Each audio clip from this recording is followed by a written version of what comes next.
Order. Madam Clerk, roll call. Councilwoman Perkins Dusty, Councilman Questa. Here. Councilman Jackets, Councilman Grover. Here. Councilman Keenan. Here. Councilman Sedano. Here. Councilman Ballman. Here. Councilman Mazza. Here. President Gonzalez. Here.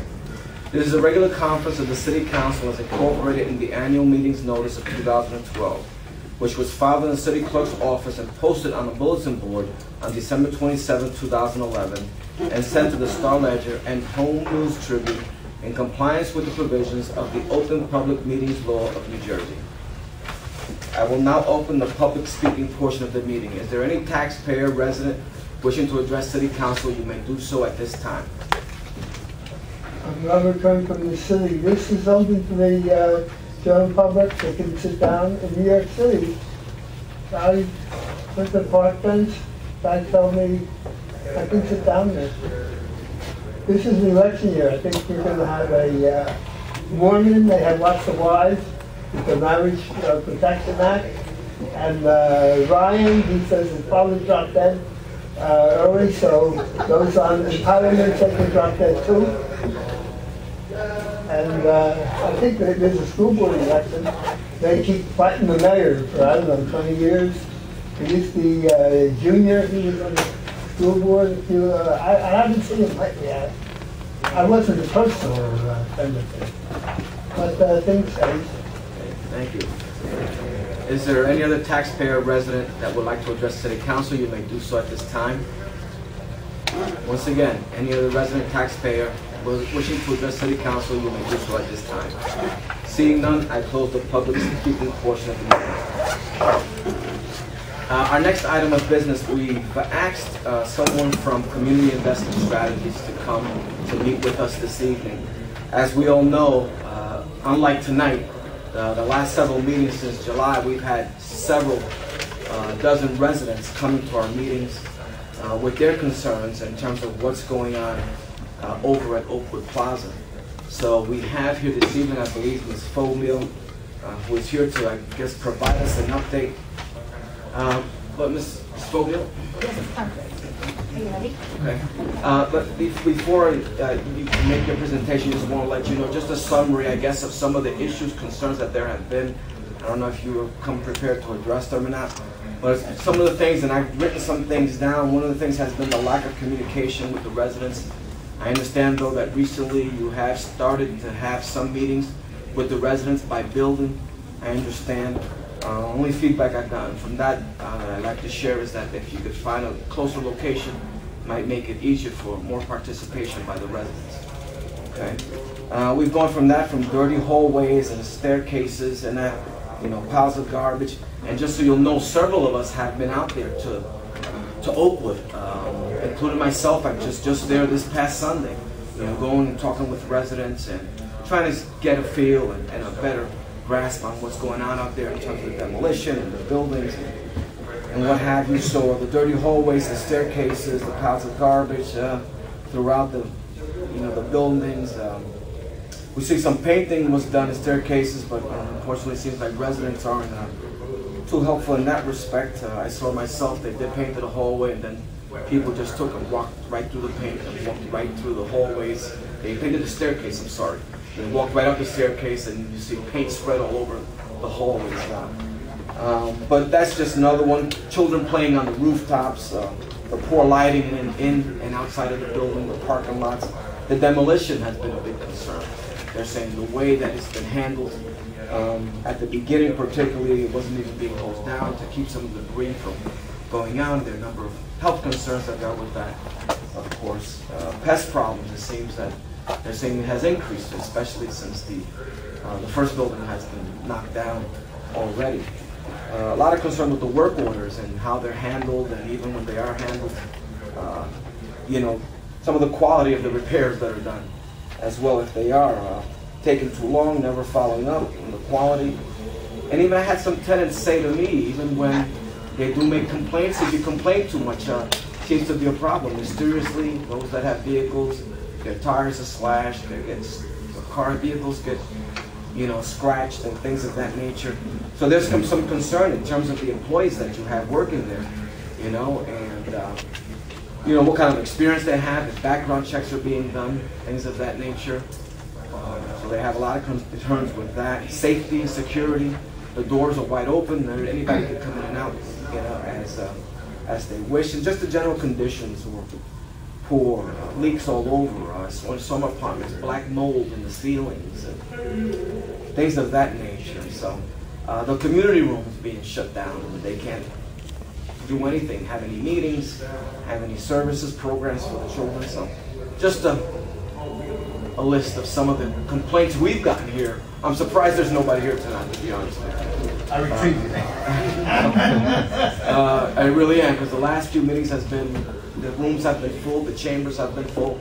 So with that said, I turn it over to you, and look forward to whatever information you have to share with us this evening. What would be, We'll let her make a presentation. Okay, good. so I could either begin by addressing the concerns that you just laid out, if that's would be your preference. I could give you an update and then go back and address whichever you would Whichever way prefer. you find is fine. I think addressing the concerns might be the best way. Yeah, I think you know, starting there is probably the best, since you've and I have watched the YouTube sessions to understand what kind of pressure you all have had to bear, and I would say, you know, that you know, this is not an easy project for anybody, and I think the residents, you know, their complaints are very valid. All I can kind of walk you through is how I'm trying to address the situation.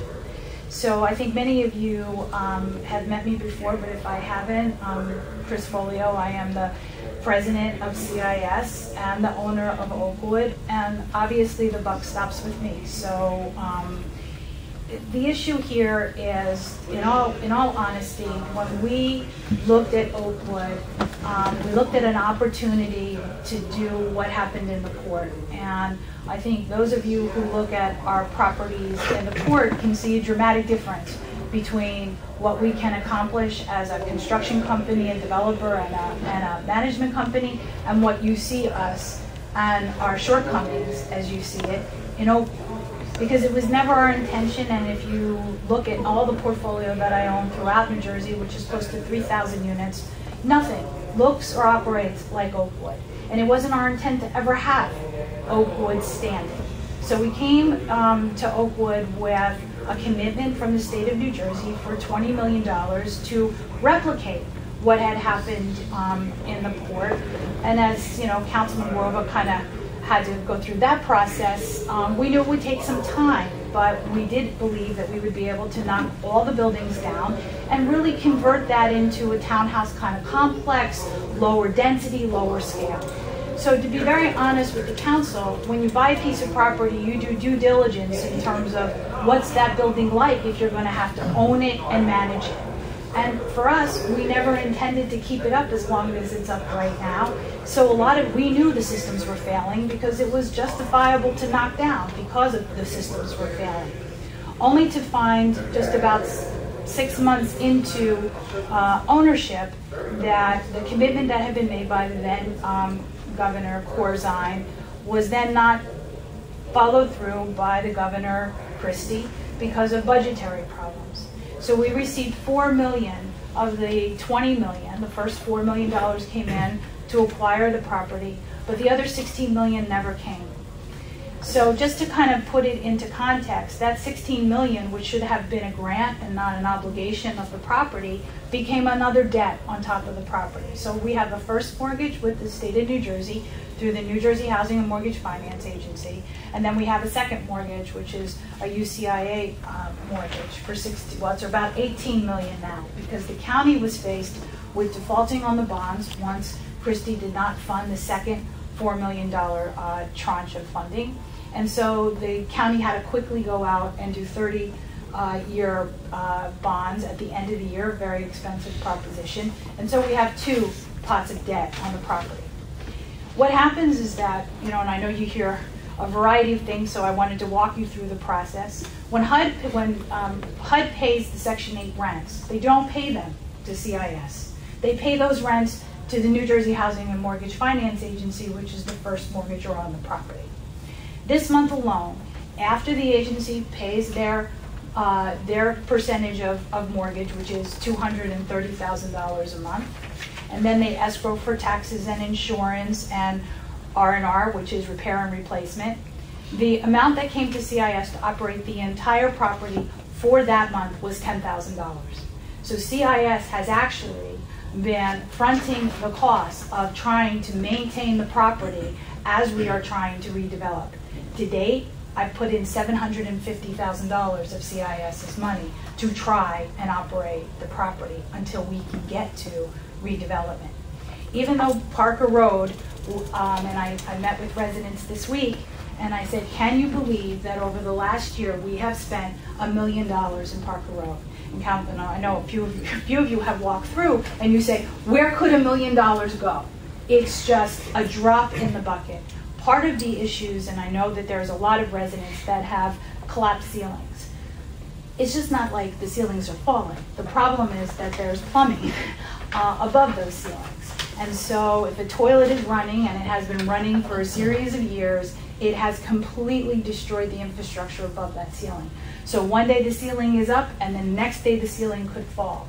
So some of the communications, and I believe, and Councilman Grova has also expressed his concern for the lack of communication, and I believe Councilman saw at the meetings that he attended this week, that there's a bit of a mea culpa on my part. Because you need to understand that if anybody watched me through the Hope 6 project, I had a very, very close relationship with the residents, and I still have a very close relationship with the residents. But for me, I stood up when I first bought that property, and I was the first owner to go and actually talk to tenants. And I went and I said, I'm going to make it better. Only to find that the rug was pulled out from under me. And to be honest with you, and this I've learned is a failure of mine, I didn't have the guts to stand up and tell people the rug was pulled out, and I have no better plan yet, but trust me. And I was waiting to have an ability to go before residents and say, okay, we didn't get plan A, but look, I could get this. The only problem is this is only going to address 50% of the property, and I will explain where we will get to when I make my presentation. The rodent issue, just so that you know, 87 people in Oakwood refused on the second request to allow us to come in to abate the issues, whether it's bed bugs or other rodent issues. If they don't help me, I can't get in front of that problem. And we are now taking 87 people to court because if you try 2 times, you can bring people to court to let you into the units too. So we have the exterminator there on site, but people won't let them in to exterminate.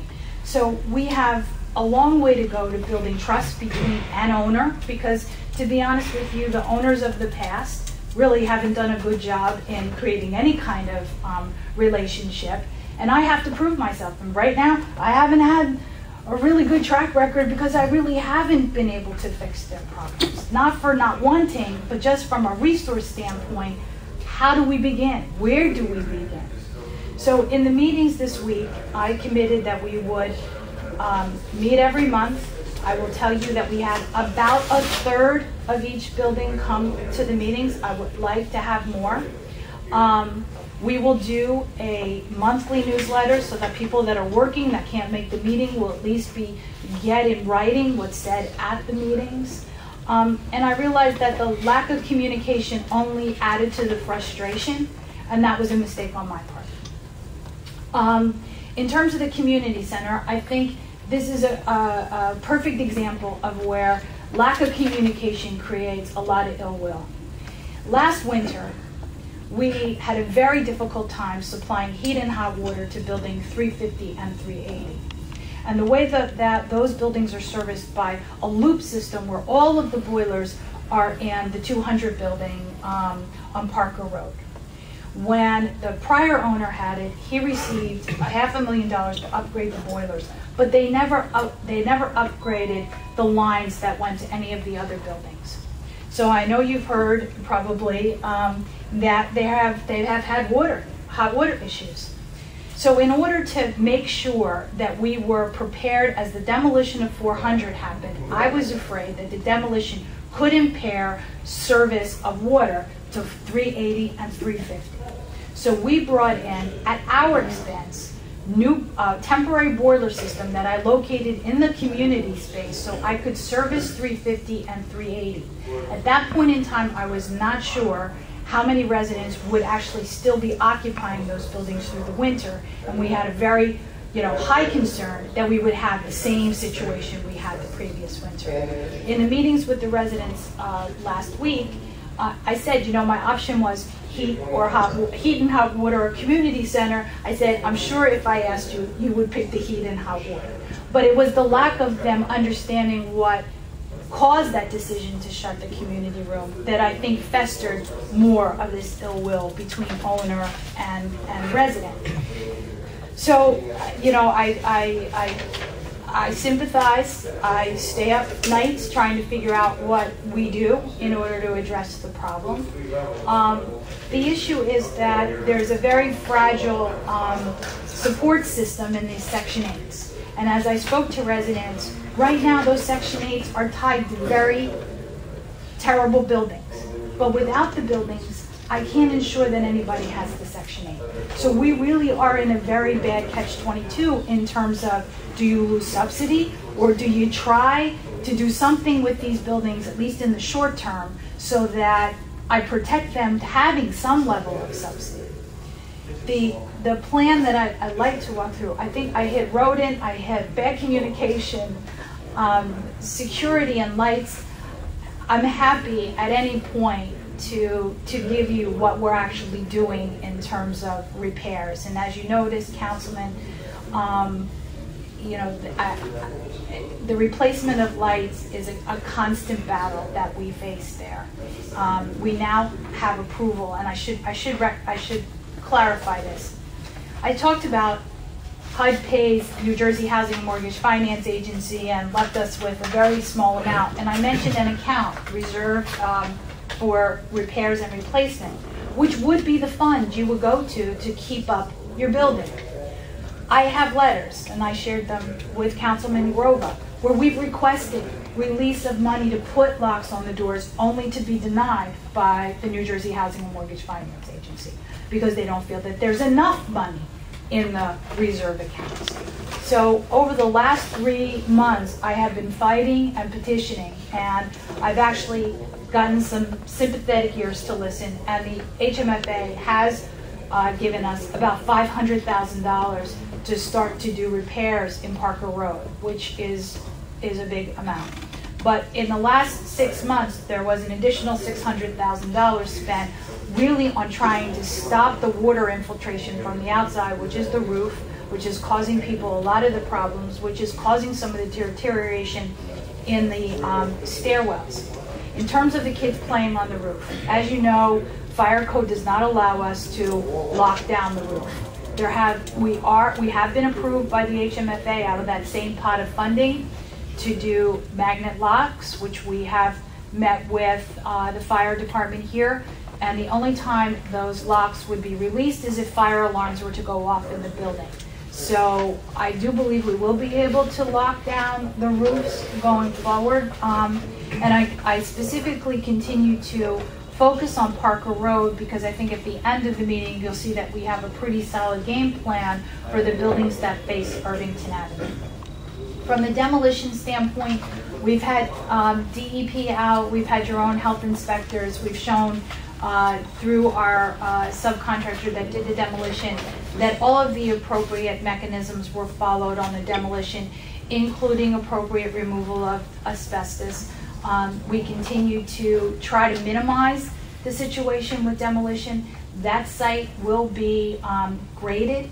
It will be open at the end of the redevelopment to just try to create a better space. Hopefully the new tot lot and the things that I would talk about tonight. So if you're okay. Maybe so that I make sure everybody can see. Do you mind if I just use maybe this chair here and I'll do it like this? Okay. So obviously our first choice was to knock it down, and as I've explained, that's not really an option. So we basically went to Plan B. And the way to finance and the way the port was financed, besides the Hope $6, was with tax credits, which is a competitive process. At the state of New Jersey, you have to compete. It takes about 9 months before they make an award. And what we decided to do was to look at the worst building structurally. And the worst building, believe it or not, if you think you've seen the worst was really 400. And 400 had to come down because there was no way structurally we would ever have been able to rehab that. So we decided to demolish 400, and we decided that we should think about the site in a different way.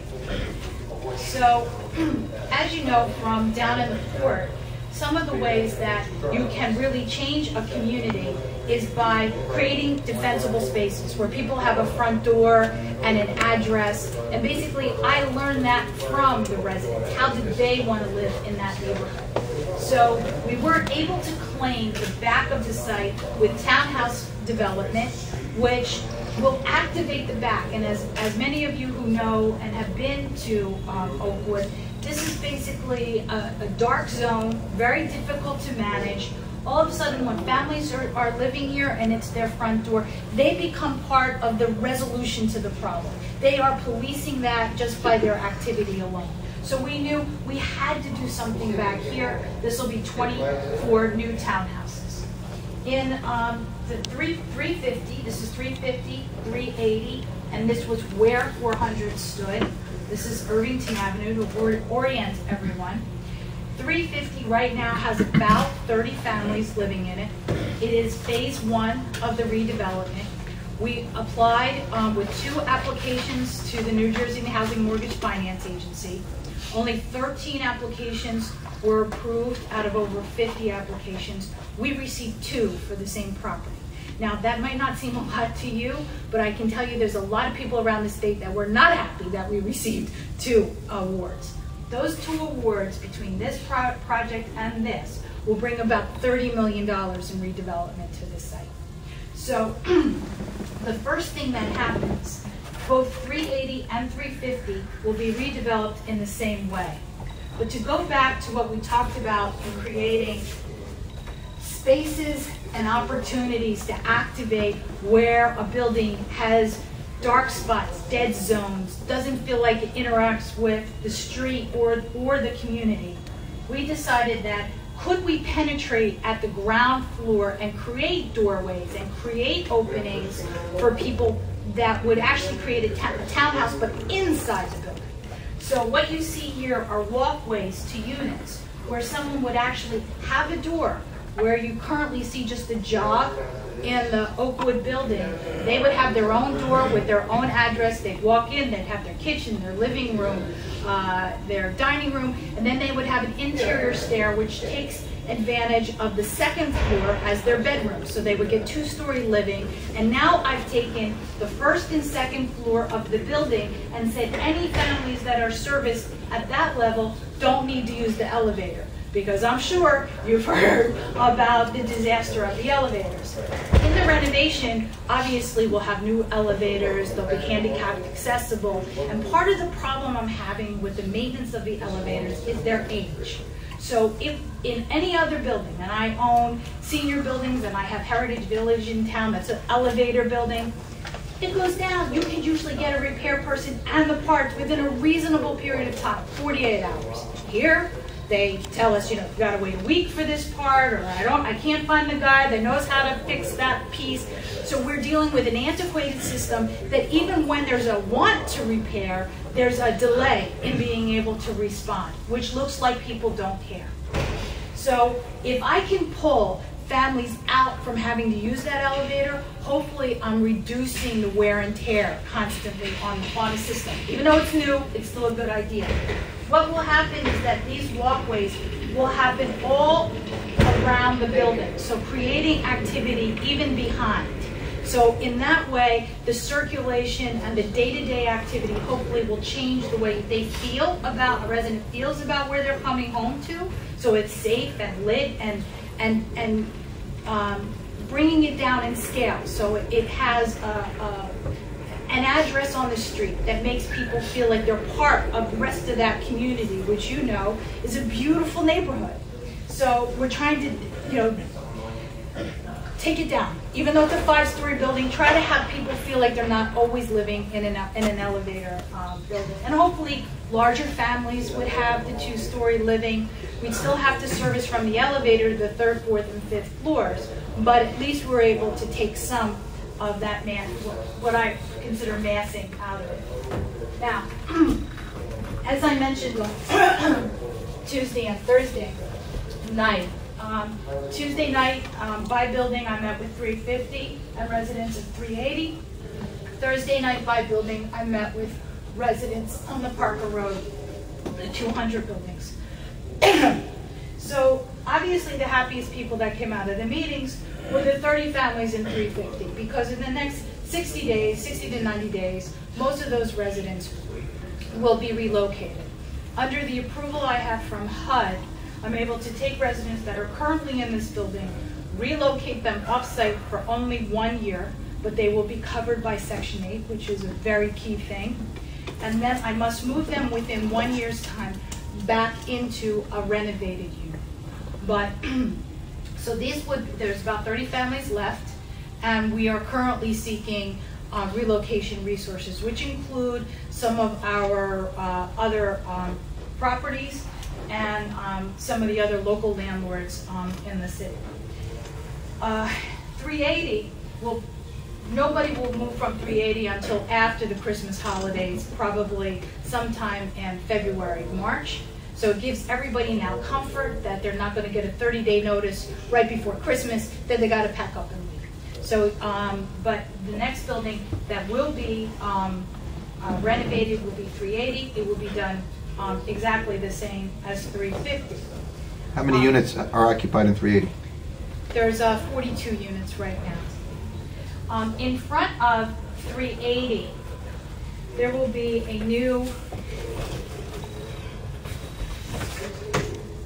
clubhouse, and this will be in addition to the community room is currently in 380.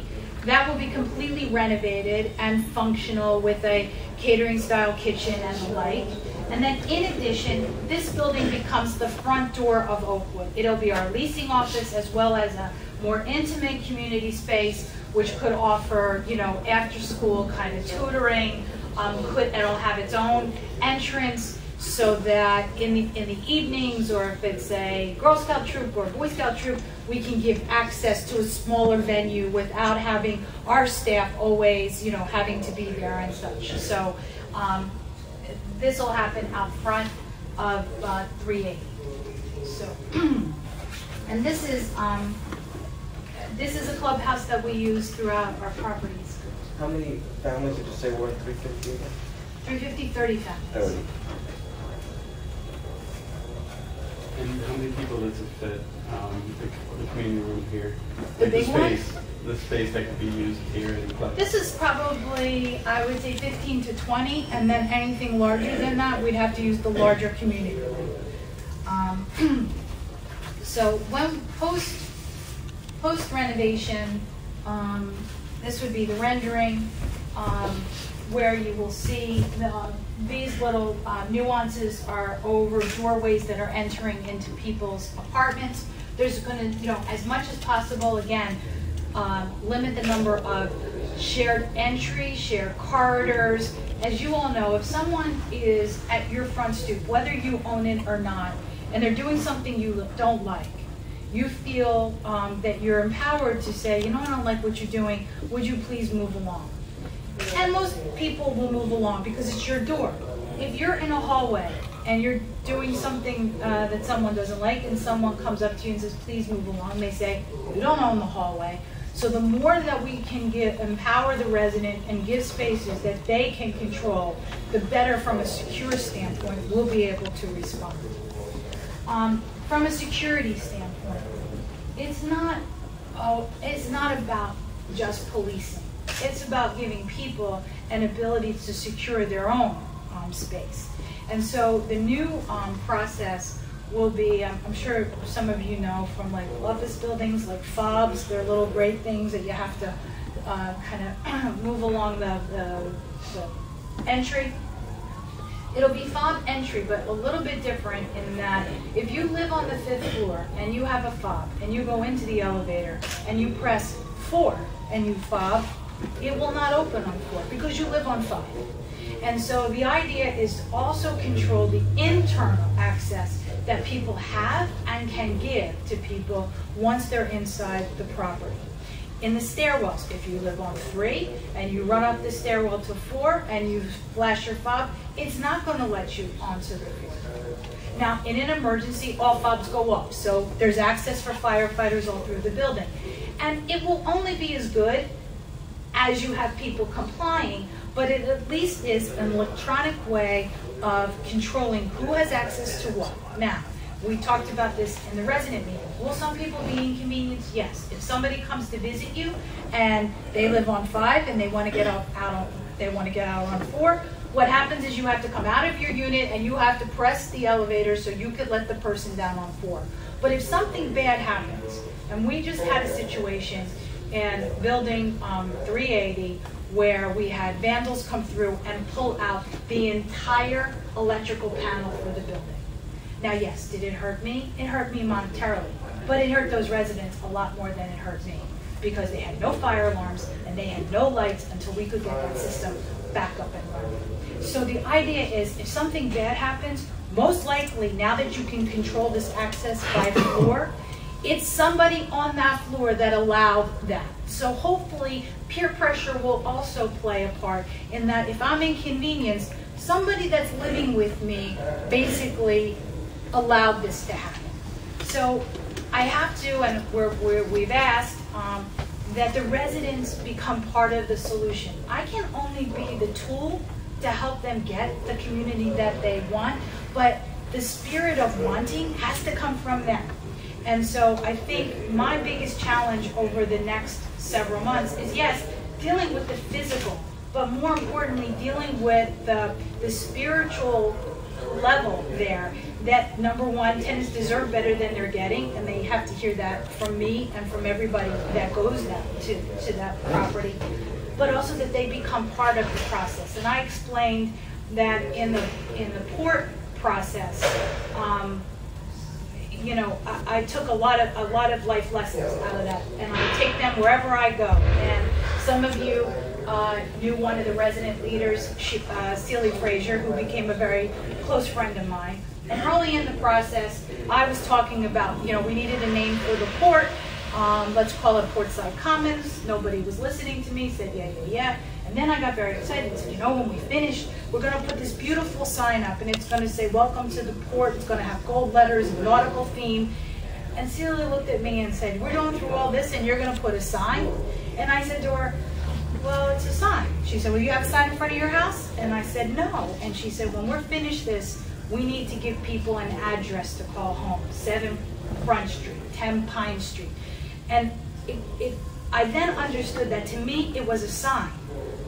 But to her, it was something much different. Here, there will be elements like that sign that I won't know because I'm not going to live there. And that was the pitch I tried to make in the resident meetings, that the resolution to a lot of their problems, they know how to fix. They have to teach me what that is, and we work together to try to figure out how I get the money or how we go about doing it. Most residents want a voucher. After the meeting, everybody came to my car and said, but can't you just get me out? You know, I really need a voucher. And I said, what I will do is every time we appeal to HUD, I will ask for vouchers. They can continue to say no, but I can continue to ask in the process. And that's what we intend to do. But I think that the council needs to understand that the vouchers do not solve really the underlying problem. Because if the people receive vouchers and go, there's no income to continue paying the debt. So I will be back here with another problem. So I think that together we're going to try and figure out what to do with Parker Road. And I think that may mean a variety of things. Maybe it'll be some vouchers. I talked to the residents last week about maybe we take one of the buildings on Parker Road and it becomes just a senior building, because the seniors have different needs in that community and they don't like living with kids, and there's a lot of kids at Oakwood. So maybe we work and we see if there's a demand to take one building and we renovate it as senior. And then we look at the other two buildings and we work together to try to resolve it. I have not come with excuses for why the things are not addressed. It is something that I work on daily. But I'm doing the best that I could possibly do under the circumstances that we have. In response, Council President, to the comments about not having the right people on the job, it's a process. You know, we give people a chance, they fail, we move on. So as of 2 weeks ago, through local representation, I was introduced to a group that seems to have good credentials. We checked on their references. They have worked in other difficult communities that were challenged. And I think that they may be up for the task. I think one of the better things that I already see is that there's an immediate respect for people and what the place should look like. So that's why we started with the painting of the stairwells. It was really clear that I wouldn't like to walk that stairwell. A resident must not feel safe or like that environment. So we thought painting would make it feel fresher. It would at least show a sign that we were moving towards something that at least was clean. And in terms of supplies, as the people were power washing the stairwells to get ready for paint, the washer breaks. So the gentleman's there and he's looking at it like, why did it go off? While he's power washing, someone took the electrical extension cord. So that's the basic environment that even the workers are dealing with. Like, to get the job done, to help the resident, sometimes the residents are not, and it probably wasn't even a resident, because most of our issues are not residents. But it's that simple. Or you leave a mop bucket and you go to use a facility and you come back and the bucket isn't there. So we've had to rethink, how do you do this? And we've had residents at the meeting that said, well, maybe we have to be part of what the maintenance team is doing. And that, I thought, was a really great sign. I don't know how many people want to mop the floors, but even if they just protect the mop and the bucket, we've taken a major step forward in having that be a community process of keeping the place better as we go through a pretty difficult time. The state has canceled the next round of applications. We were gearing up to put in a new application to start to address at least maybe a senior building at Parker Road. They've put that off until next year, and they have not given us a date. In the meantime, I've had some conversations with Bill Jones and his staff at the Housing Authority just to brainstorm to see if we joint ventured or work with the Housing Authority, if that brings different resources, if that opens up a different avenue. If there are other ideas, I will go and I will see and I will talk to anybody that you think could be helpful. I think that at least with, even though 400, coming down to 400 has caused, and I'm Italian, so I only, the best word is agita, for people in the process, I believe taking that building down is really going to change how those buildings feel, because you'll be able to see. It opens it up, and it's going to basically stay open. But what came out of the community, it's in my pocketbook, I'm sorry.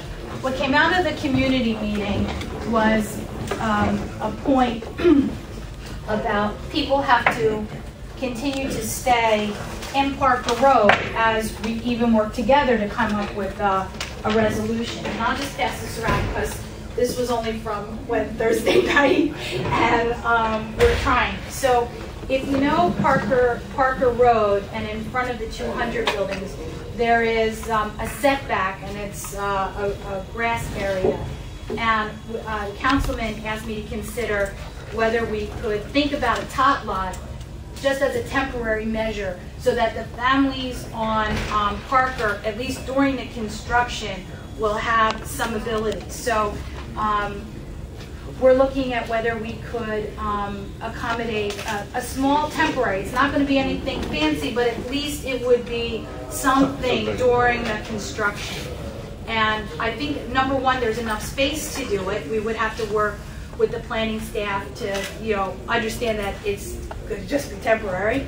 But at least we could get something in front. And I think that would be really good because it would then begin to orient people towards Parker Road, as opposed to behind where there is going to be construction. And to be very honest with you, it's not going to be pleasant for a lot of people. It's going to be dirty. At least the good thing is demolition is much dirtier than construction.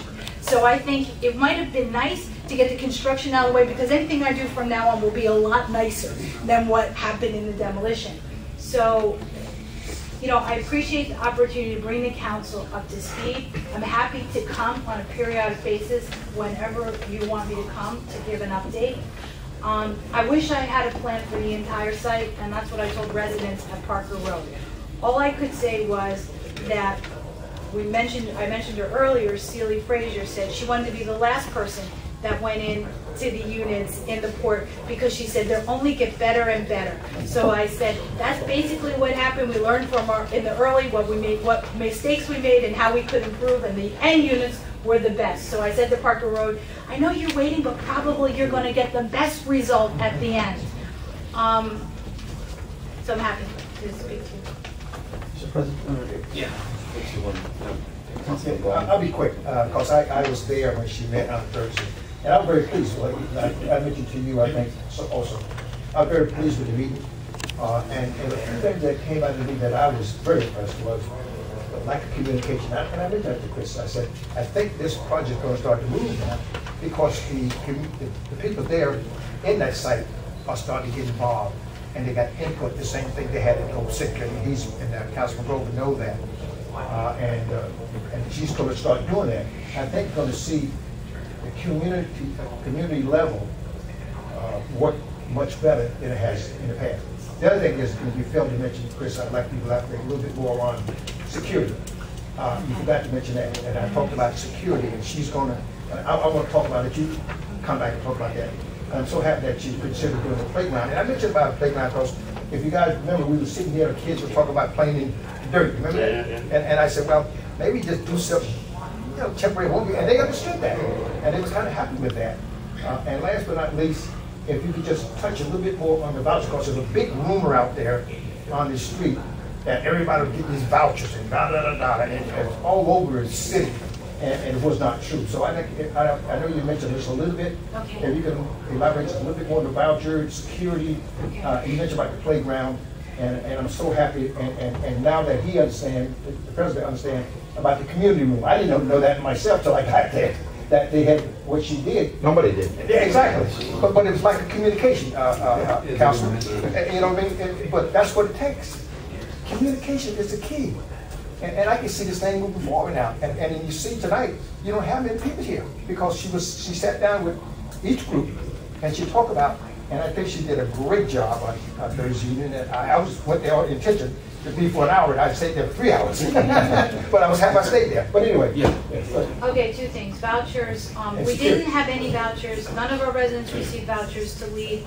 The only way someone may have had the benefit of moving to a different Section 8 unit is because they were on the Housing Authority list, and their name was, and they've been there for years, and so they were lucky enough that they were called by the Housing Authority. We had no vouchers given to us as part of the process. The second thing is security. We have decided to go with a private security process to augment the police efforts. Yes. We have been waiting for them to just have their insurance certificate, which I think they're delivering to our office tomorrow. And that would be more of a community-based type of security system. It's not retired police officers. It has much more to do with empowering residents as part of security, as well as policing. And so those are the two things that you will see an immediate response to, and I would say I would give them at least 60 days, Councilman, to see if we do have the luck that we think they will bring. Different, or completely different approach. Yeah, thank you, Mr. President. Wow, there's so many issues, but communication is definitely a concern that I had, and it was, Mr. President, if you recall, when you and I met with Mayor Baldwin to discuss the concern of the residents, one of the issues that we touched upon.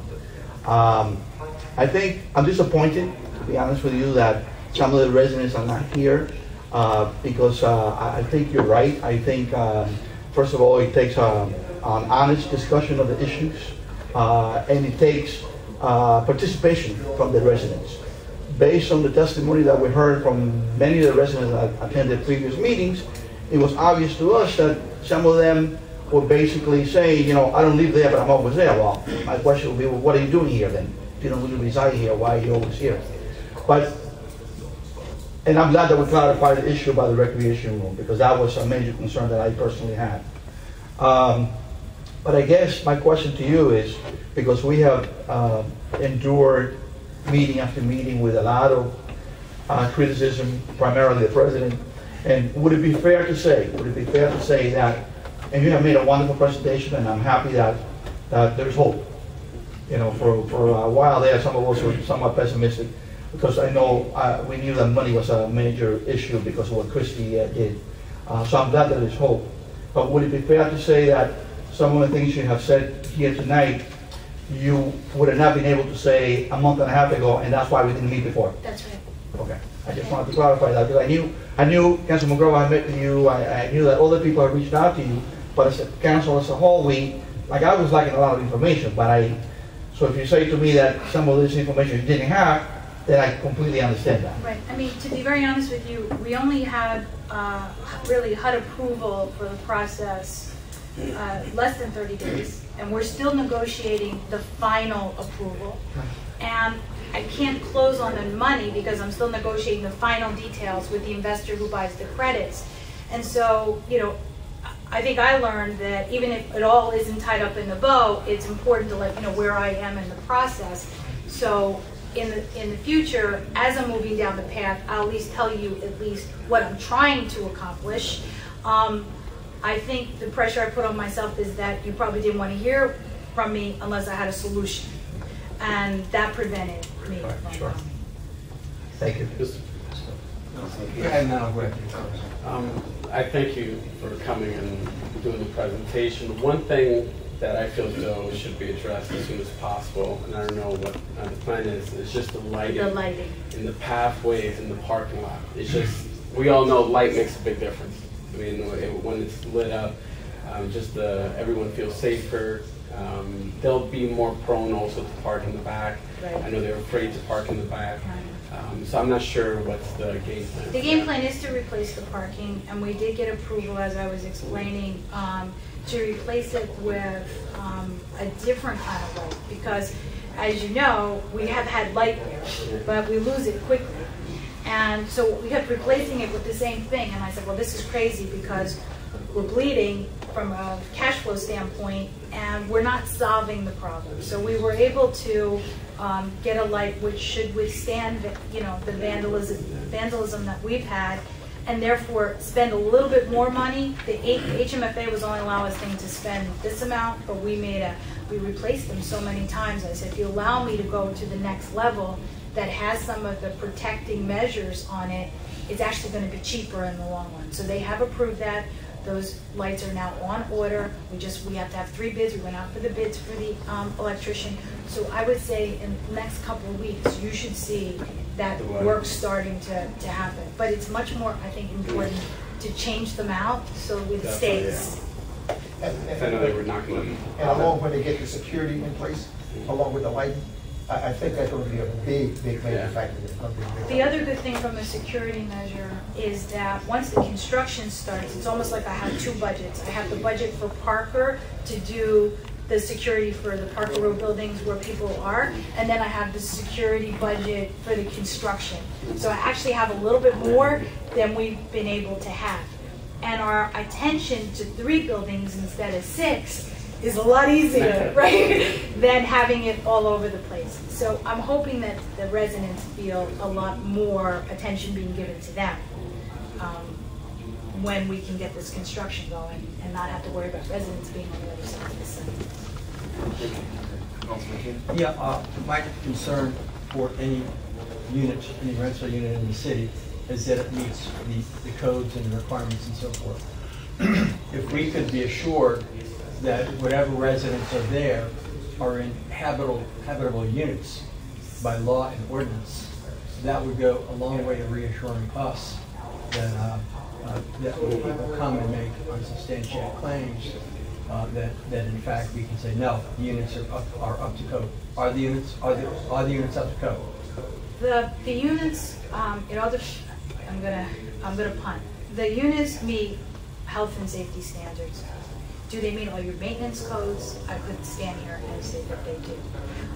But the $1 million that kind of looks like it just went in the toilet was really to try to just maintain health and safety codes so we are not violating. We are getting violations. We have to fix them as they occur, and we have been doing that. So we're trying to stay ahead of it, but I have to tell you, it can change in 2 days. You could walk with me and everything could be fixed, and 2 days later, a major system falls apart. Sure. But it meets health and safety requirements, Yes, it which does. means that if a City of Elizabeth inspector went to the unit, finding it in compliance with health and safety requirements, they would not want to remove the tenants or shut them. Right, that's Okay. correct. I think that provides a real strong basis, comfort level, that at least the health and safety needs of the residents are being met. There are 47 compromised ceilings. I mean, it's not like I don't know. There's 47 compromised ceilings in the Parker Road buildings. They are all being budgeted to be replaced and shore up as much as possible. I will tell you, Councilman, I'll fix 47. I'll have 2 like the next week, but we're trying to stay on top of it. In addition, there was about 46 units that have been completely renovated. New kitchen, new bath, new flooring. So as we've had really disaster apartments that couldn't be occupied, Right. we've been going in and above, anything else that's there. So I hear you, we can't really have people inhabiting things that are not habitable. Thank you. You provided a very Just strong I hate positive. to keep you, but just fairness to her. Councilman, would you wait, Councilman? I just want to talk about next. Well, let Councilman Mazza speak. You heard us talk about the, Let getting to the room her speak. Let Councilman To the Mazza, rooms. you've had an opportunity. with the, Councilman Mazza? exterminator. Let- Okay, good. Go ahead, Councilman. Ms. Foglio, I really appreciate that you came in and actually, as a city council, and of course, some of the council were there because they were called by the people to actually visualize all the cry and the complaint that came before the city council, which, they expect us to do something, and that the city council president did a good job by allowing them to speak. Many views were directed towards the president of the city council. Some of us, we didn't say a word because we were waiting for his permission to either speak or to present whatever situation that we find ourselves in.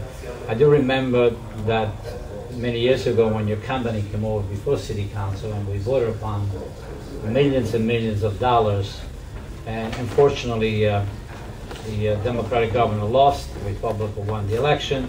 He cut the funding because of the budget, that he wanted to balance the budget, whatever he wanted to do in the state of New Jersey. My question to you again, I know you did try. Can you reapply again? It might be not directly to the governor of New Jersey, it might be to the President Obama, to our federal government, to get some funding from the federal government, come in directly to help you out, considering the situation that you are in. Your intention was well good to come in and invest and try to do something good for our people in Elizabeth, but unfortunately, without music, there's no dance. Okay, so might be if we want to dance it again, can you go to the federal government and have maybe with some help of some congressmen and come up with some kind of an emergency money or promissory notice to your company or corporation, so that our people in Elizabeth will be getting the right treatment, for living in a comfortable luxury place like this building used to be many, many years ago. So I was told. I wasn't there many years ago. And I see what you did on the waterfront, which was a great job. I mean, we got rid of the cancer, and you developed some nice building. Of course, you're still gonna have some people that are not really so great. You cannot throw everybody out of that particular area. So, did you really try hard, or maybe find other way, means of your investment to be? I know you had city council support. I know one time I heard that the entire police force was in your territory there in charge to prevent things to happen, confrontation between your workers and the people that we actually represent. You paying for the police? I think at one time your county police also reported to your building. We were paying for police, and in conversations with the director, we've decided to use those funds for this, to augment the police with the private security. Okay. And that was in discussions with the director. To your first point, however, there was a program called Choice Neighborhoods, and there was an application available from the Obama administration. Okay, good. We applied. Okay. We were denied because our crime statistics were not high enough. Wow. But the problem is that we were competing with communities like LA and Atlanta. And so we went to Senator Menendez and we said, it's impossible for us to compete against a Los Angeles. So maybe there needs to be a small cities choice program where we just compete with cities that have the 125,000 population. And so we wrote a position paper for Menendez, and hopefully after this election cycle, we may see that. But we have, we have looked at anything we could possibly apply for. We have been constantly trying to do just what you're saying, and we'll continue. Okay. Thanks. I just have one question. Ms. Foglio, on the elevators, you talked about the fobs for third, fourth, fifth floor. If I recall, was there just one elevator per building? There was one elevator per building. Because my question is, because the elevators kind of run up the center of the buildings, to make it even more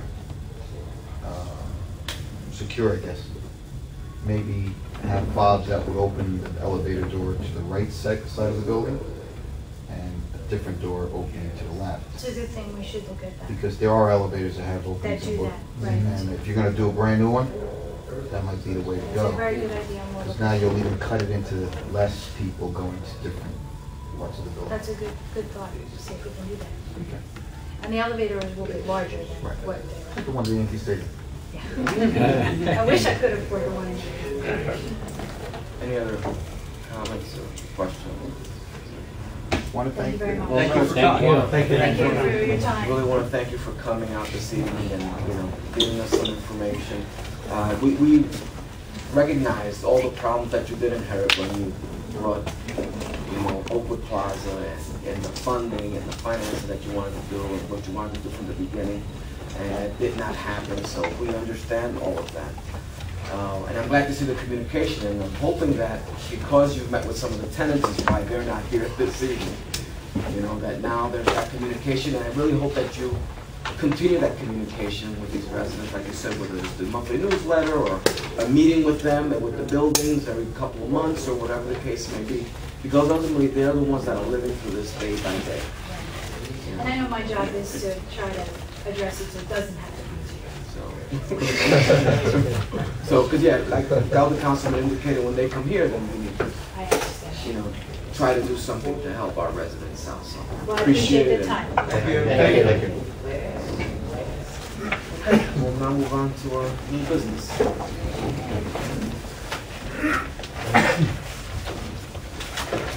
Other gentlemen? Letter dated August 22nd, 2012, from the Business Administrator requesting that your honorable body reject the sole bid received from Miracle Auto and Sales Professional Association, Newark, on August 14, 2012, and authorize the purchasing agent to re-advertise the same due to not meeting statutory requirements as the vendor did not submit a bid bond and to consent to surety with their bid. Any comments? Put it on. Letter dated August 29, 2012, from the Business Administrator requesting to amend the resolution dated June 12, 2012, awarding a contract to Hess Corporation, Charlotte, North Carolina, for multi-tariff accounts to Reliant Energy Northeast LLC for general lighting power accounts, specifically to recommend awarding a contract to South Jersey Energy, Hamilton, New Jersey, for street lighting accounts at a rate of .4632 per kilowatt hour for the period of the June 2012 meter read date through June 2013 meter read date, and to change the name of Reliant Energy Northeast LLC to NRG Business Solutions. Address remains the same at 1201 Fadden Street, Houston, Texas. Any comments? Put it on.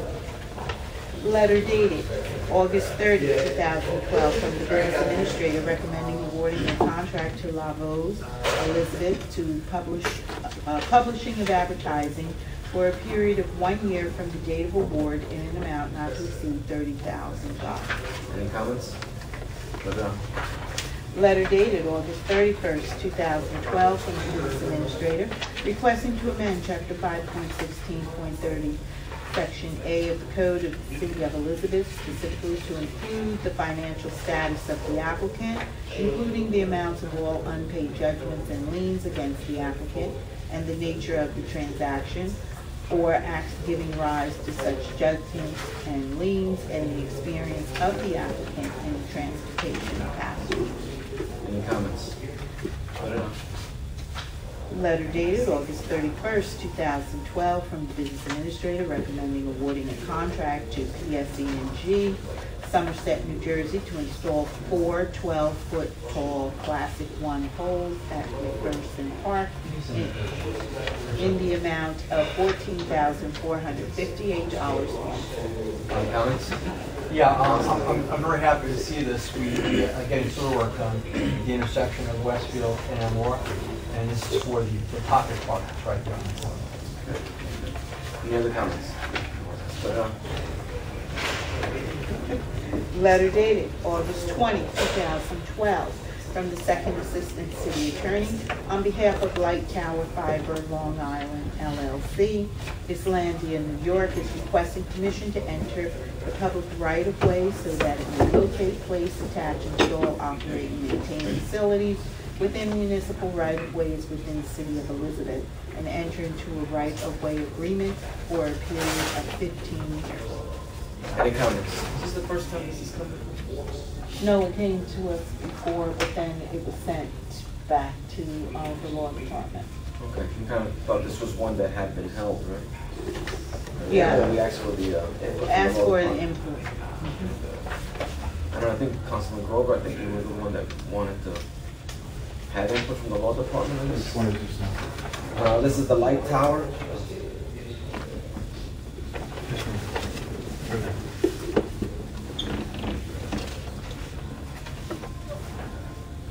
Yeah, and what's the law department's okay with? Yeah? Yeah. Okay. Okay. Any other comments? Letter dated August 10, 2012, from Chief Financial Officer, requesting authorization for the tax collector to credit said individual's taxes who are entitled to a senior citizen or disability deduction and a veteran deduction for the 2012 tax year in an amount totaling $2,000. Any comments? Put it on. Letter dated August 17, 2012, from the Chief Financial Officer requesting authorization for the City of Elizabeth foreclosure by summary proceeding in rem as provided in the In Rem Foreclosure Act, the tax sale certificates held by it as listed on the attached tax foreclosure list. Any comments? Yeah, I got it. Yeah, Councilman Grover. Maybe Tony or you can answer this. We move forward now on this, right? So that means the city becomes the owners of these properties? Yeah. And how long until we actually become the owner with deed, or is this just the initial application? Well, this is the initial, we have to hire an attorney. Okay, So we're it's looking gonna be at a taking couple years down the road. I'm hoping. Foreclosures are taking about 2 years in Union County. I hope not. I hope it's expedited. We want to eventually put them on The auction block. the auction block. Okay. That being said, we already have properties that we should be able to auction. Why aren't we doing that? We had one, I guess about a year ago, on additional takers. There was only one taker on a triangle on Pearl Street. We got the one at 217 3rd Street. We got the firehouse at Brown Hole. But there was a couple other pieces of property. Yeah, we came out about 5 pieces and it was only one No, bid. they got removed back. If you can just check what Bill Ray is. Yeah, okay, you have the address? 217 3rd Street, is definitely one of them. Yeah, I believe that's correct. There's a triangle one, I'm sorry, Mr. President. Yeah, that was the only The one. triangle one, I remember that one. Right. Tequila Grill purchase, that one. Right. But there were others. There was like that 4 or were- 5. For some reason, they They just never went forward with it. Firehouse No, in there was Pennsylvania no- Avenue. The administration pulled it back. The administration pulled it back. It never came before us. They were odd properties. Yeah. Those were the odd properties that were put up for auction. That list. The only one that made it before the public Triangle. was the triangle. Tequila. Tequila. Yeah. The other ones never made it to that Administration point. pulled it back. The administration pulled them back. No. That's the only one. I thought they were all. So I know 217 3rd Street never got made. Never. There's a couple of gentlemen that have been asking, when is this thing coming? Oh, okay. And if it's not paying taxes, why not put it on the tax? Yeah, that's it. We got people interested. Put them up. Okay, any other comments on this? Tracked in. Okay, put it on. Letter dated August 23rd, 2012, from the Chief Financial Officer, requesting authorization for the tax collector to cancel said disallowed senior citizen deduction for the tax year 2011 in the amount of $750. Any comments? Put it on. Letter dated September 4, 2012, from the Chief Financial Officer, requesting that your honorable body consider the introduction and approval of the 2013 state fiscal year municipal and sewer utility budget. Any comments? Yes, Mr. Sarah. Yeah, this is the introduce the budget. We recommend that the council pass that. It becomes their budget to work with. We're looking for an adoption date of November 12th. We normally have a review, council review at a pre-conference meeting. Before the pre-conference meeting, we're looking for a date of October 16th, if that's okay with the council. It's a pre-conference meeting. It's the working part of the budget questions from council that we may address. And if we could get any questions in writing prior to that, it would expedite the actual meeting itself. It was 7 o'clock. 7 o'clock. Yeah, that's what we use that. About 7 o'clock on October Half an hour 16th. before. One question for you. Sure. What does this budget call for in terms of increase? There's no increase 2012 calendar year over 2011. For the fiscal year, there's going to be about 2 to 3% increase. It's all in compliance with the tax levy cap and the appropriation cap. So we're looking at about 2%, 2 to 3%. Yeah, and that neighborhood.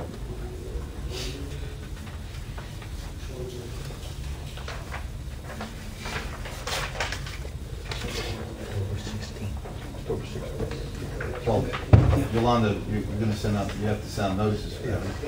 For that special conference, yes. So October 16th. 7. That will be a special meeting? Yes.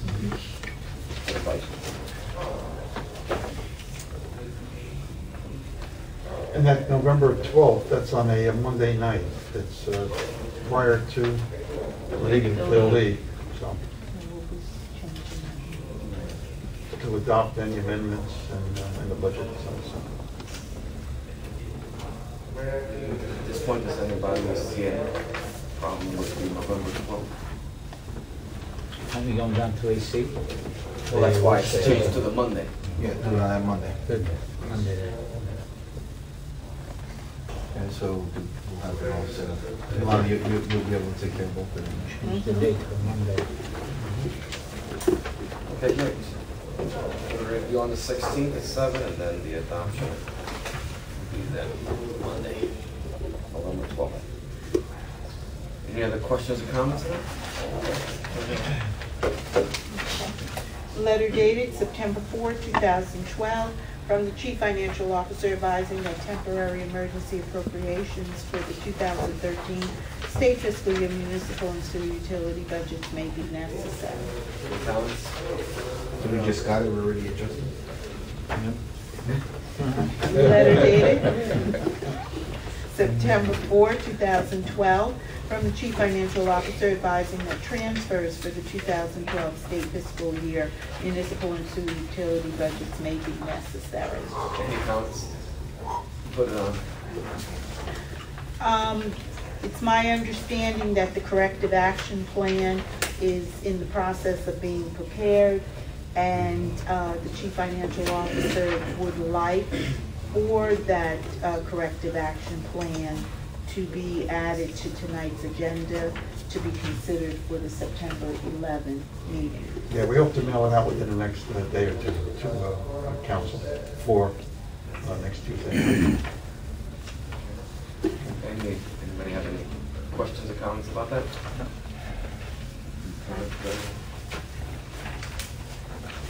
No. Letter dated August 16, 2012, from the Director of Health and Human Services, requesting permission to enter into a shared services agreement with the County of Union Links Agency to address public health preparedness and response to bioterrorism, outbreaks of infectious disease, and other public health threats and emergencies at no cost to the city.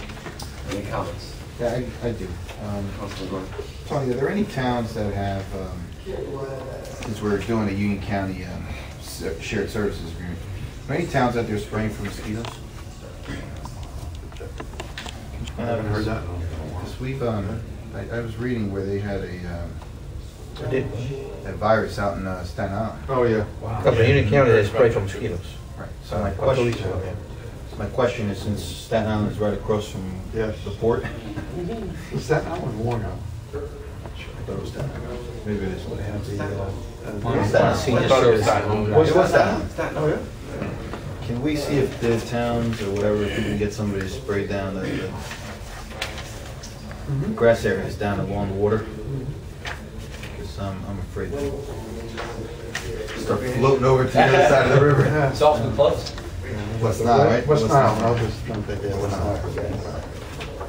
Any other comments?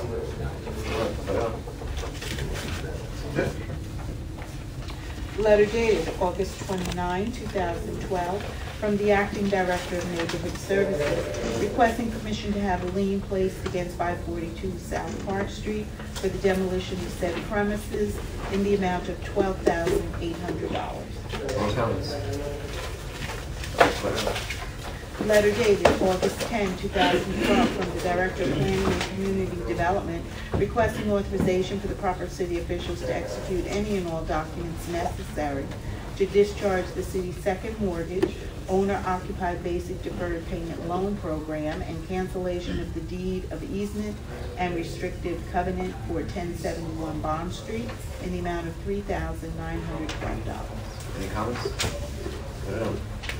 Letter dated August 23, 2012, from the Director of Planning and Community Development, requesting authorization for the proper city officials to execute, accept, and sign an agreement with nonprofit agencies as per the delineated list for CD 38 funding year 2012 Community Development Block Grant funding for the period July 1, 2012 to June 30, 2013, totaling $1,865,232. And you have a list of all of the. Just so that Any comments? you young guys that have come on council recently, and Frank probably remembers this. When I started on city council, we used to get about $6 million in CDBG. I mean, just so you'll know, At the last meeting, Mr. Sami Muhammad, made some mention about some monies that the city received for housing, and he was wondering how it was going to be used. Well, this is the CDBG money that he was making reference to, and this is how that money is earmarked. And it's going to go to different nonprofit organizations so they could do different things with relation to housing and helping people, you know, who are going to become homeless and things of that nature. So. And it's not a lot of money. Now, it just so happens in the article that they read, and he mentioned 2.8 million, but apparently when they said Elizabeth, the county got apparently $1 million. Right. We got 1.8 million. So that made the 2.8 million he referenced. Yeah. But this is what basically he was talking about, just so you know. Okay, put it on. Letter dated August 23rd, 2012, from the Director of Planning and Community Development, requesting that your honorable body consider redesignating MDK Development LLC as redeveloper of parcel D within the Midtown redevelopment area, and authorizes the proper city officials to sign all appropriate documents pertaining to the D designation. Any comments? I do, Mr. President. Now that we're talking about designating, we have in the past designated Louis Rodriguez to redevelop the site down Pine Street between Front Street and the water, which was the old coal building. Can we, maybe George, you can do this through the Wall Department, write a letter and find out the status, what's his proposal, because it's been about 4 or 5 years now. He came forward with some plans to build some nice housing there. Obviously, the housing market is not. What was the address? It was Pine Street, Pine. between Front Street and the water. It's like that bottom low end of the coal property, K-U-L-L. Okay. And there's no real substantive plans. Maybe we could de-designate him and get somebody else to do something. Okay. Any other comments, Councilman Mazza? Yeah, can we find out what the MDK Development LLC is? Okay, well, the principals in that? Right. Sure. I mean, I have an idea, but I'm not sure, so before I could... Okay. Are these people gonna be able to go through, or they're gonna... De-designate. We take them off Take again? them off. De-designate. Taking them I know. off, de-designate. Okay. That's the second time. You still want to know? Yeah, definitely, yeah. Thank you, appreciate it. Sure. Any other comments? Put it on.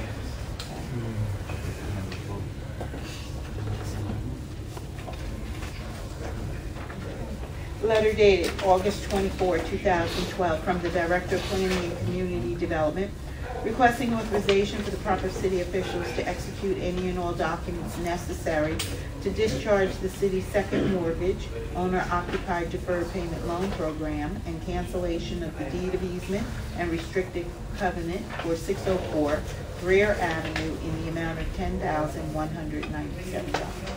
Any comments? Put it on.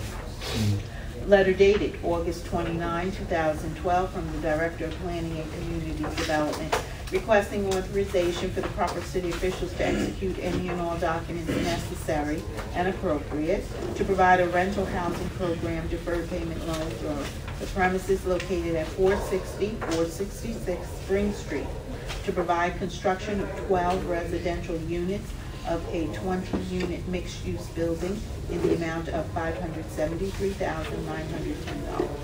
Any comments? And where is this? It's Home Dollars. Is this community development? Block grant money? I don't know.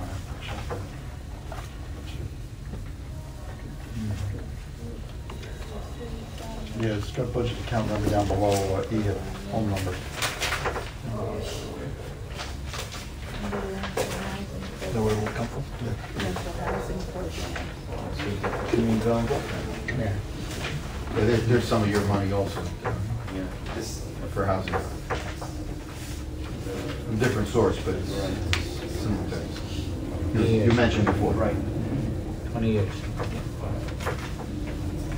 Any other comments? Put them on. I don't know. Letter dated August 20, 2012, from the Director of Public Works requesting permission to have liens placed against properties listed on Schedule A attached for the removal and disposal of debris from said properties in the amount of $13,518.34. Any comments? Letter dated August 23, 2012, from the Director of Public Works recommending awarding a contract to J.A. Alexander, Inc., Bloomfield, New Jersey, for the 2012 road resurfacing program, Phase 1, at a cost of $913,775.85. Okay, on this first word again?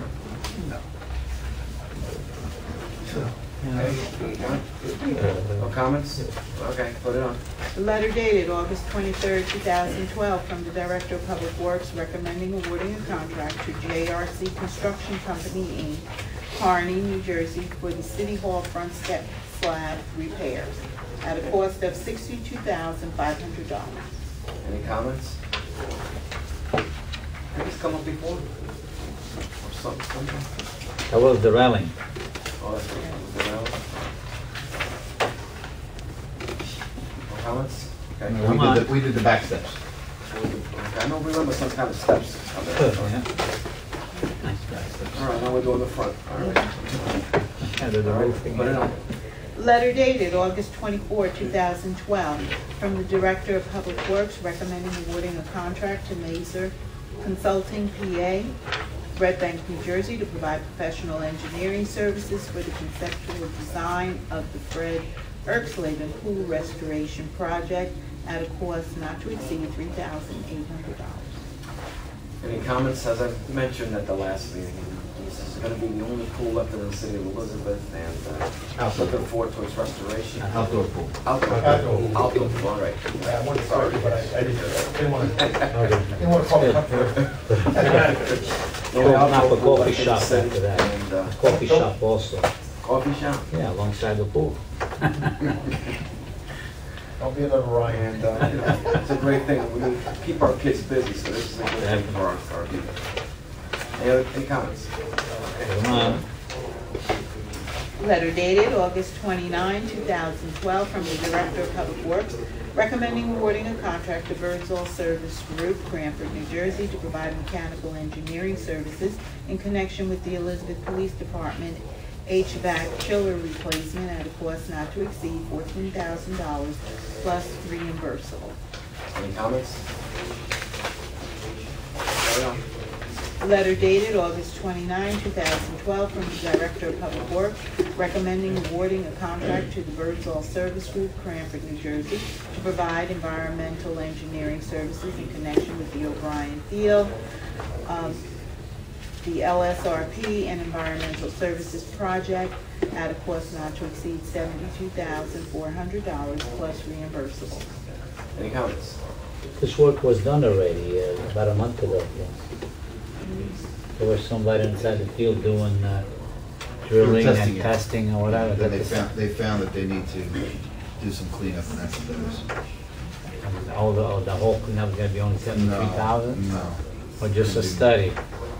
It's gonna be, Hold on. I have to do it. Put them on. I have to do it. Okay. Unfortunately, the city of Elizabeth's an old city. We got a lot of stuff under our ground. Okay, put it on.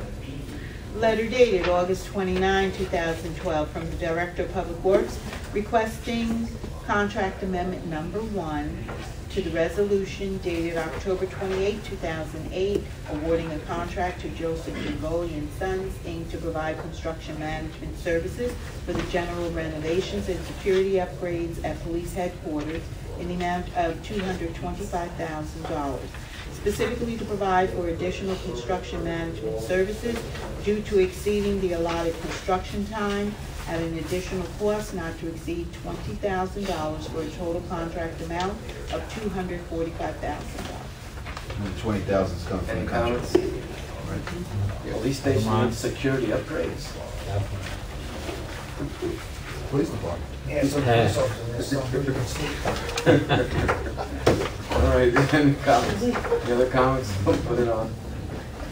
Letter dated August 30, 2012, from the Director of Public Works requesting authorization for the proper city officials to execute a memorandum of understanding and an indemnification agreement as to allow the city of Elizabeth to participate in leaf disposal at the Conservation Center at a cost of $2 per yard for loose and $4 per yard for compacted, not to exceed $7,000. Any comments? Put it on. Letter dated August 15, 2012, from the Police Director requesting authorization for the proper city officials to apply, accept, and sign all appropriate documents for the 2012 State Body Armor Replacement Fund Program. Any comments? Put it on. Letter dated August 20, 2012, from Mr. German Romero Quinones, President Club Valley 2010 Corp. Elizabeth is requesting that your honorable body consider waiving the Department of Recreation facility fee of $25 per hour. Now, I remember this came, last year this gentleman came to us, And we same didn't- request. We didn't waive it. And, right, we said we could not do What's he it. charges? Right, can't do that. Yeah, that's what my question was gonna be, if he charges. He charges, it's a players. camp. He charges Right. people to come in. Right. Right, so. And we informed him at that time that we couldn't do it, so I guess he's trying again. Yeah. She informed me again. Yeah. So, If he was doing something for free, Yeah. so this, so we're not gonna hold it, we're just gonna deny this. Right. Correct? do we have to vote on it? Can't we just ignore it? No, we're not We don't going need to to put go on on it and vote it. Exactly. Unless you want I to don't want put it on and That's what I don't want. you don't. No. Okay. No, we don't need to do that. Well, then we'll And just that's hold how we handled it the Yeah, we last just time never as well. addressed it. Yeah, but send them a notice saying that he has to pay if you Well, want the to. recreation department has already done it. Yeah, according to the letter. Try and go over the recreation Spoken to department. someone in Yeah, he did the same thing last year. recreation. So, Mhm. We all want Okay. that. Okay. okay. Councilman Grover would like the handicap parking space, 402 First Avenue. Put on the agenda.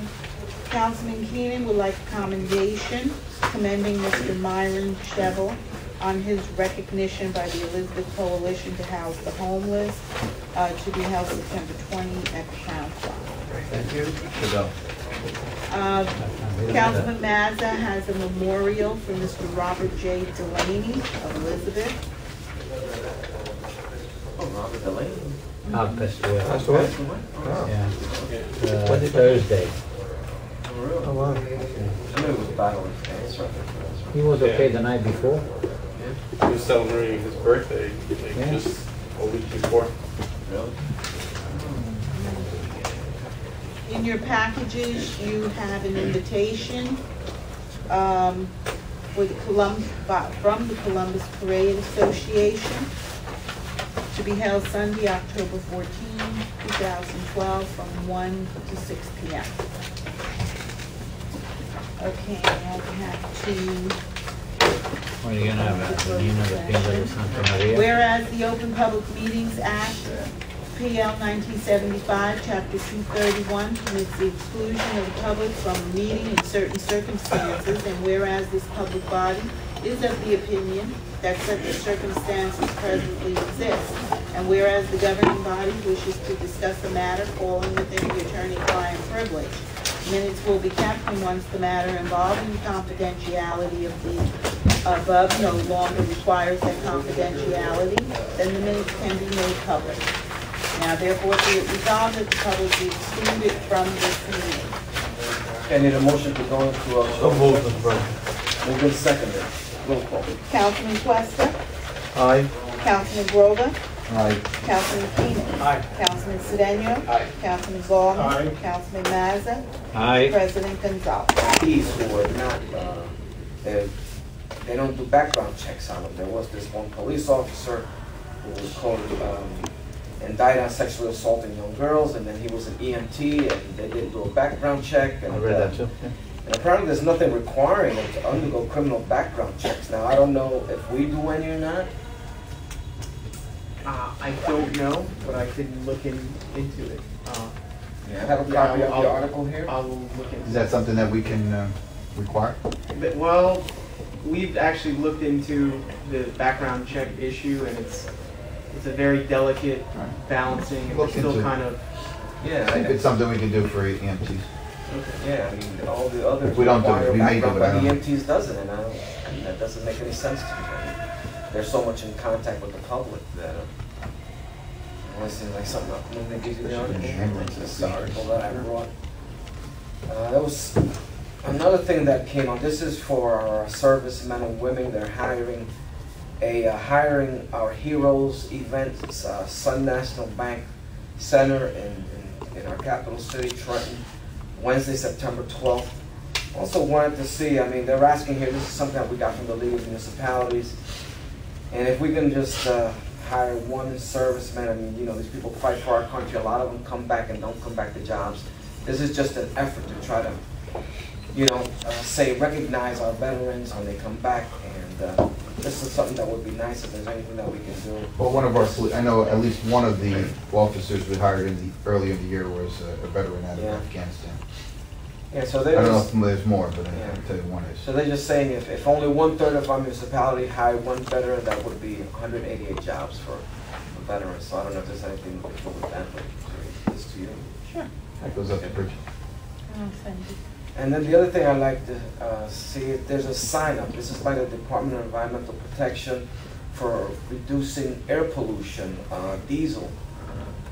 Air pollution, as we all not really know, it's unlawful to idle for more than 3 consecutive minutes. So there is a campaign.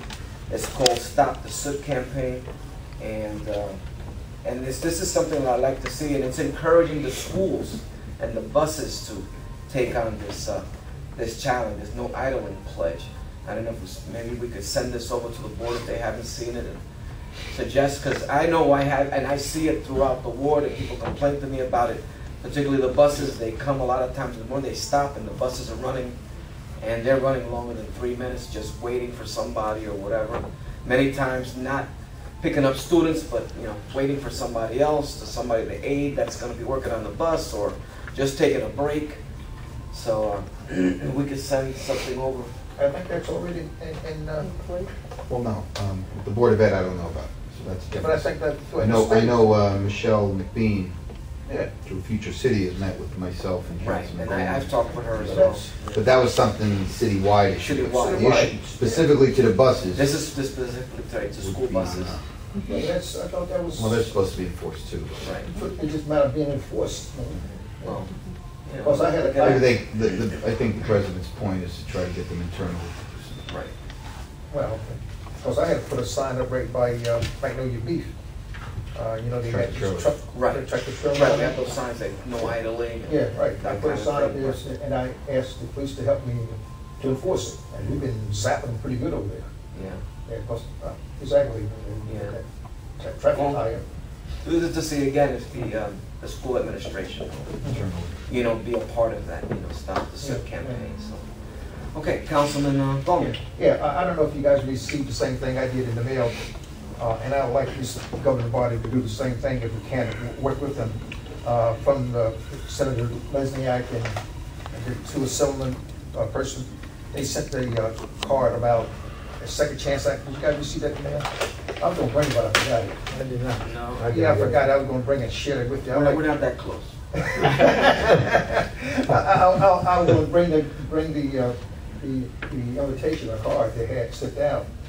Well, you know, that's something that I have talked about several years ago. I think you know that, Frank, and Yes. others here. I talked about the second chance, giving people a second chance. Well, they were introduced something at the state level about the Second Chance Act, and I would like us to join them, like a resolution or something. But I'll get the information. I just walked that out of the house. When is it supposed to be voted on?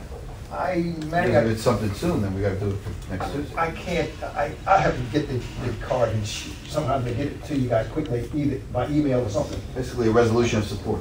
Yeah, it's a resolution of support, that's what we want, yeah. Okay, I'll get it to you, I'll Those get it to types you. of efforts. I'll get it to you. through Everybody email. deserves a second chance. It's, Exactly. you know, trying to get their life on the right Exactly, track. yeah. There are many opportunities for offenders that are willing Exactly.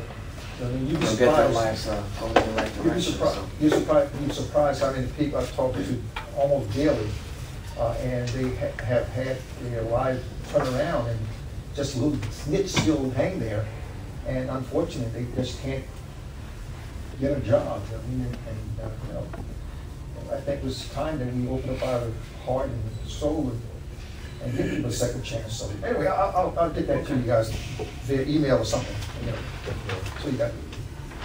Okay, thank you, Mr. President. Councilman Keenan? Just quickly, the sewer project on Westfield and Elmore is moving in a very good manner. It's nearing completion, and the thing was that the contractors are able to work on it in a manner that disrupts traffic as little as possible. Unfortunately, there appears the pocket park at Elmore and Westfield looks like a shambles right now. Why? Because they had to dig it up to drop sewer piping down there. John Papay tells me it's going to be an entirely fantastic new pocket park there. They're going to put new trees, new park benches, new lighting, so it's going to be in good shape. So just want to give you a heads up. Thank you. That's it. Councilman Gold? I have nothing. Councilman Matthew? Yeah, Mr. President, through the law department, what's happening lately during the summer, and I hear a lot of complaints from, you know, especially senior citizens, bicycles. And if you walk on a sidewalk, all of a sudden you get either a young man or an elderly person with a bike just goes right by. I know in my country, where I come originally, if you're pedaling a bicycle and you go on a sidewalk above a certain speed or whatever, or if you pass it near another person, you're supposed to go with a bell, gling, gling, gling, gling, so you're alerting. Because what's happening is they just fly next to it, and there you are, you're an old lady, just might be at surgery for the heart or whatever, and you're walking, and all of a sudden they come so close to them that, you know, it's frightening, and maybe there could be a pocket picking or whatever. So in the law, in the ordinance, see if you find anything on bicycle, what are the requirement? Besides, if it's at nighttime, they must have a light, right, or reflectors, whatever, with a dynamo that will emanate some lights. And there's a lot of them at nighttime. And whether a bell is necessary or some kind of a trumpet, whatever, or dock, dock, dock, so you're alerting the people that.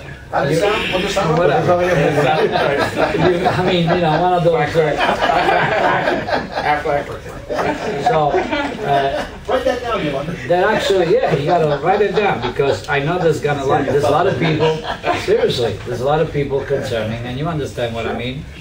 And I told them, I said, I'm gonna check it out, and they're watching YouTube, so I'm doing right now.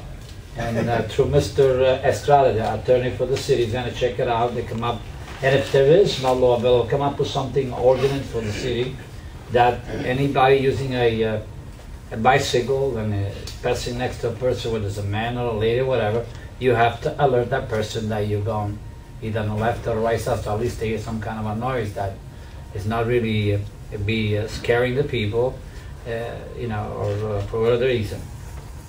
Also, skateboards, a lot of them are nighttime. I mean, I'm the only one that I see this in Peterstown, in the 6th Ward, and nobody else sees throughout the city where some kind of enforcement after a certain time at night.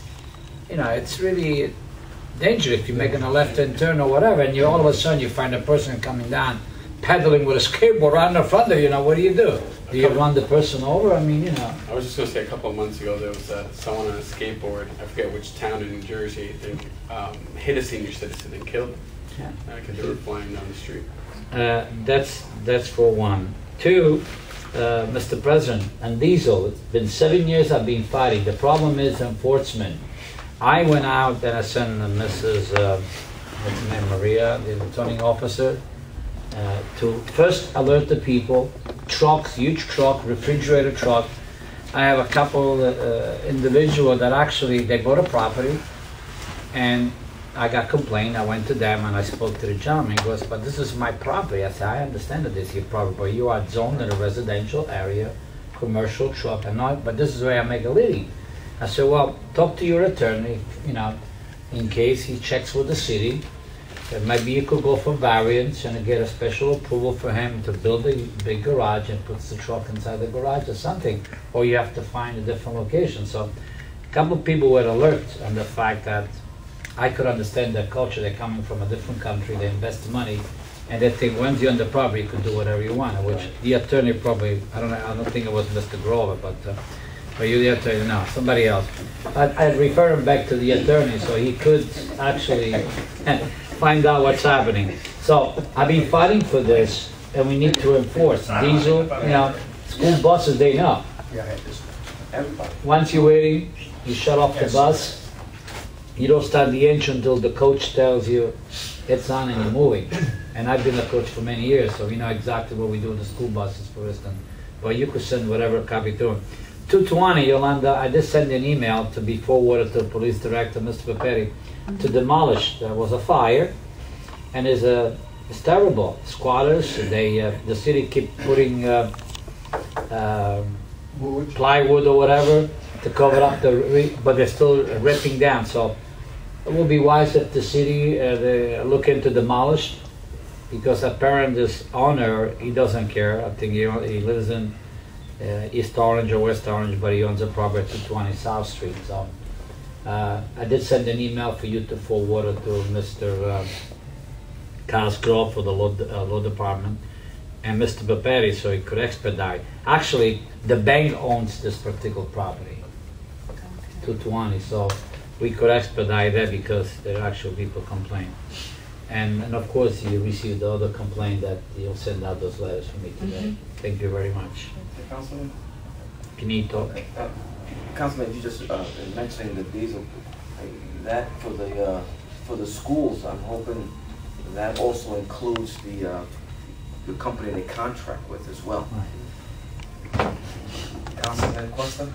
Yes, Mr. President. A few weeks ago, I brought up the recommendation from the citizens of Elizabeth to close some streets and hold what they call a ciclovia, which is really basically having open space, having streets without cars so people can either ride bicycles or exercise or do different kinds of things. Skateboarding? Excuse me? Skateboard. Exactly. And Mr. President, as you know, the administration has approved this idea, and I met with the police department and the fire department, and they were also in favor of this project. And it's going to be held on Sunday, September 23rd, 9 o'clock in the morning, the corner of Morris Avenue and Westfield Avenue. It's really not what I wanted because it's only a few blocks, and essentially for this to really be successful you need more space, but it's the first one that we're holding, and I appreciate the fact that you have been helping me together with other members of the community, and hopefully this will be a successful activity. What I envision is, if this works out and people are happy with it, I went door to door to talk to all the businessmen, and they had no objections whatsoever. As a matter of fact, they supported the event and even offered to sponsor the event by giving out flyers and stuff like that. So I'm inviting all of you, if you get a chance, to attend. It's a community event that was brought to my attention during the last primary. A group of Colombian Americans wrote a petition to me, and I thought it was a good idea. I did a lot of research, and it's something that, as the councilwoman stated about a month ago, even in New York City they do it, where there's so much traffic. And so I'm hoping that this event is successful, so it can even be bigger in the future. Thank you, Mr. President. Councilman, I look forward to it. Councilman Seday? 23rd. Just two quick things. One, I wanted to, I had sent a letter to Lieutenant Dugan, just to make Traverse Avenue, the street right behind Twin City, no parking, like 24/7, no parking. Just because the residents don't need to park there at all. And usually anyone that's parked there is up to no good. That's pretty much the problem that we have. So just a status on that, and just the other thing too. I'm not sure if we're able to do anything, but I know I have one or two locations in my ward, and I've seen in other places throughout the city, where certain houses have tons of like the satellites like in front of their houses, and I'm not sure if that's something like that's up to the owner, or that's something that we could restrict, because to a certain degree it becomes an eyesore. Like, you know, I mean, sometimes I look at certain houses, they have like 10, 12 those satellites on the house. It's a one-family house. It's a one-family, like, you know, like, it's one of those things, it's, like, you know, where do you draw the line? Like, I understand, like, you know, one DirecTV or maybe two, but it's a one-family house and there's, like, tons. There's one in Westfield Avenue. Yeah, one in Westfield Avenue. yeah, I've dealt with this issue, this horrendous one on Westfield Avenue. Yeah. I contacted the law department at the time, it's about 2 years ago, and they said that there's no ordinance or law that prohibits that. It's private property. Yeah. You can basically do on private property whatever you want, as long as it's, well, We can't prohibit, we can't allow trucks on We can't allow private trucks. property. no. We could regulate. It depends. We've looked into it, and on some properties, those satellites and antennas are for amateur radio, which is were preempted by the FCC. So if that's the operations that they're running, we really can't do anything about it. Well, can you look at it again then? I would was just told send by somebody to some- this particular house and see what exactly those, be interesting to find out what the guy needs 10 satellite dishes for. Yeah, because I just feel like it's... Mr. President, you know what's happened, excuse me? Yeah, I'm sorry. Is a dish network. I disconnect and I'm back with Cablevision, okay? They left the dishes. They left up there, and they also left the machine that I have in my house. And I said, what do I do with this? I remember when I even kept the box so you can get up this. No, he says, Mr. Mazzi, you pay for all this, so you put it on. Of course, go on eBay and sell it to somebody else. I said, what? You know. Meanwhile, he put another one. So let's say my tenant wants to put on my roof. He puts one, my tenant goes. If I don't ask him to remove, who'll stay on the top of my roof? And like you say, it becomes like... Mr. President, yeah, I mean, if you, the law department could look into that to see what our options are, that would be great. Because it would be great to be able to regulate it to a certain degree, because if my neighbor had like 20 satellites in front of their house, like people would be afraid to come to my house thinking they're up to... Well, you know what they should do? They should paint it yellow with a brown thing in the middle, like sunflowers. Yeah. That's it. Okay. Motion to adjourn. So moved, Mr. President. So moved, meeting adjourned.